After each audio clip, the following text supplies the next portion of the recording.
Hi everyone, how are you all doing? I truly hope everything is going fantastic as well. I truly grateful for this beautiful moment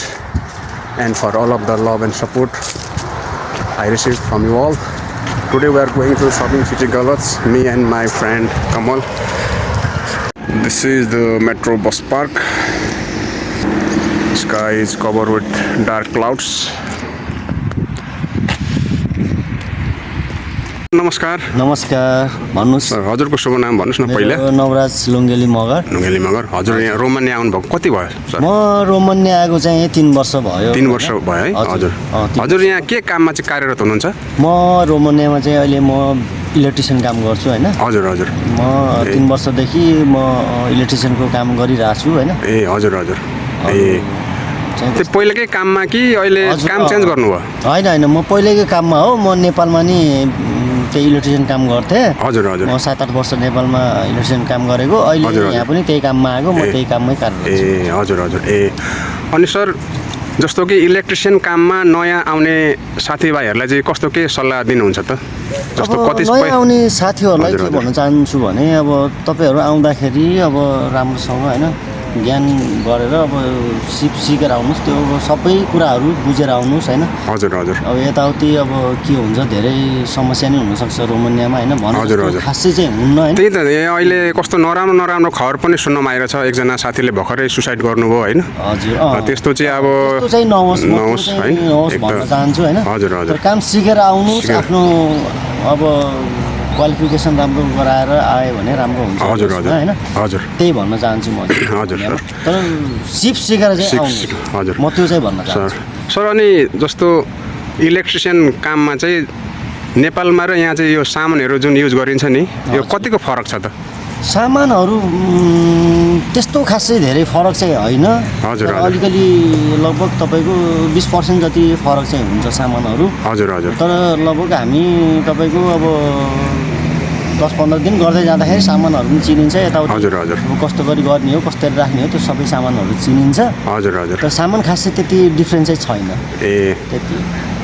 हजुर हजुर अनि sir यहाँ चाहिँ भाषाको कतिको समस्या हुन्छ त यो भाषा चाहिँ तपाईको एकदम इम्पोर्टेन्ट यसमा हैन हजुर भाषा चाहिँ धेरै जान्नुपर्ने सबभन्दा इम्पोर्टेन्ट भाषा त्यसको काम हुन्छ हाम्रो हजुर हजुर हजुर रोमानियामा चाहिँ नि हैन इंग्लिश खासै अब लगभग यहाँको मान्छेहरू बोल्दैनन् हजुर अब 10-15%हरू चाहिँ बोल्छन् नत्र भने इंग्लिश भनेको यहाँ खासै चल्दैन भाषा चाहिँ रोमानियाको भाषा चाहिँ एकदम इम्पोर्टेन्ट पहिला भाषा चाहिँ इम्पोर्टेन्ट त्यसपछि बल्ल काम हजुर यहाँ चाहिँ अब प्राय जसो सबै काममा यहीँको लोकलहरूसँग मिसेर काम गर्नुपर्ने हुन्छ हैन लोकल अब यहाँको अब लोकलहरूसँग काम गर्नुपर्ने हुन्छ अब अब सबै त्यही त हो हैन लोकलहरूसँग अब यिनीहरू यहाँको भाषा बोल्छन् अनि हाम्रो भाषा मिल्दैन यिनीहरू इङ्ग्लिस पनि बोल्दैनन् हामी इङ्ग्लिस बोल्छौँ उनीहरू इङ्ग्लिस बोल्दैनन् अब यिनीहरू यहाँको भाषा चलाउँछन् हाम्रो अलिकति त्यसमा चाहिँ गाह्रो हुन्छ हजुर हजुर अलिकति भाषा चाहिँ इम्पोर्टेन्ट चाहिँ छ हजुर हजुर ठिकै छ सर हजुरको यो समयको लागि धेरै धेरै धन्यवाद है अब कतिपय साथीहरूले चाहिँ सोधिरहनु भएको हुन्छ अब इलेक्ट्रिसियन काममा चाहिँ रोमानिया आउँदा कस्तो केमा ध्यान दिनुपर्ने हुन्छ कस्तो के सिकेर आउनुपर्ने हुन्छ हैन आज यो भिडियो मार्फत चाहिँ हजुरले जो खुलस्त भनिदिनु भयो यसको लागि चाहिँ हजुरलाई धेरै धेरै धन्यवाद है यहाँ हाम्रो अझै एकजना दाजु हुनुहुन्छ ल दाजु नमस्कार हजुरको शुभ नाम भन्नुहोस् न मेरो श्रेष्ठ मदन श्रेष्ठ मदन हजुर चाहिँ काममा हुन्छ कन्स्ट्रक्सन लाइन ए हजुर हजुर अनि सबै ठिकठाकै छ नि चित्त बुझ्दैछ हजुर हल्का बुझ्दैछ यता हुनुहुन्छ हाम्रो कमल सर के छ कमल सर ठिक छ ल उहाँ पनि पुरानो भइसक्नु भयो भालो बासे आज चाहिँ घुमघाम गर्ने क्रममा यहाँ साथीहरूसँग भेटघाट भयो अब उहाँहरूले आफ्नो धारणा राखिदिनु भयो एकदम खुसी लाग्यो हेलो साथीहरू आज चाहिँ म एउटा अलिक दुःखको कुरा भन्न गइरहेको छु यहाँ चाहिँ एकजना धादिङको साथीले चाहिँ सुसाइड गर्नुभएछ क्या अनि अझै एकजना साथीले चाहिँ सुसाइड गर्न खोज्दै जो साथीहरूले चाहिँ उहाँलाई हैन हेर्नुभएछ हेरेर चाहिँ सकुशल उद्धार गर्नुभएछ भनौँ यहाँ यस्तै साथीहरू यहाँ भने जस्तो केही हुँदैन हैन अलिक गाह्रै हुन्छ नयाँ देश नौलो परिवेश जस्तो हजुरहरूको साउदी दुबई कतार र मलेसिया भनौँ हैन यी देशहरूको तुलनामा चाहिँ यहाँ अलिक गाह्रो के हुन्छ भने भाषाको समस्या जस्तो कि साउदी दुबई कतार या कुवेत हैन यी गल्फ कन्ट्रीहरू भनौँ न यी गल्फ कन्ट्रीहरूमा प्रायः जसो हिन्दी चल्छ नि त हिन्दी चल्दा अलिक सजिलो हुन्छ अब ती देशहरूको तुलनामा चाहिँ यहाँ अलिक गाह्रै हुन्छ किनभने यहाँ इङ्ग्लिस खासै रुचाइँदैन यहाँको भाषा सिक्नै पर्ने हुन्छ नयाँ आउने साथीहरूलाई चाहिँ म के भन्न चाहन्छु भने हजुरहरू जुनै काममा जे काममा पनि आउनुहुँदैछ भने होइन काम त सिक्नुहोस् तर यहाँको भाषालाई पनि जोड दिनुहोस् यहाँ आउने जति पनि नयाँ साथीहरू हुनुहुन्छ नि उहाँहरूलाई चाहिँ म के भन्न चाहन्छु भने हजुरहरू चाहिँ अलिक मुटु दह्रो बनाएर आउनुहोस् है अब यहाँ किनभने यहाँको लगानी नै धेरै हुन्छ होइन लगानी धेरै हुन्छ पुरा भाषा सिकिँदैन नयाँ देश नौलो परिवेशमा त्यसैले गर्दा चाहिँ अब अलिक कामको साथसाथै भाषा पनि सिकेर आउनु होला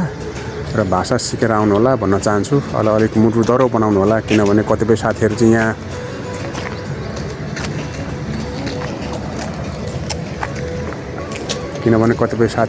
है यो अलिकति यो सहनशीलता कम भनौँ कि के भनौँ हो मानिसको जीवन है कति महत्त्वपूर्ण छ भन्ने कुरा थाहा नपाएर भनौँ कि यो सहनशीलता नै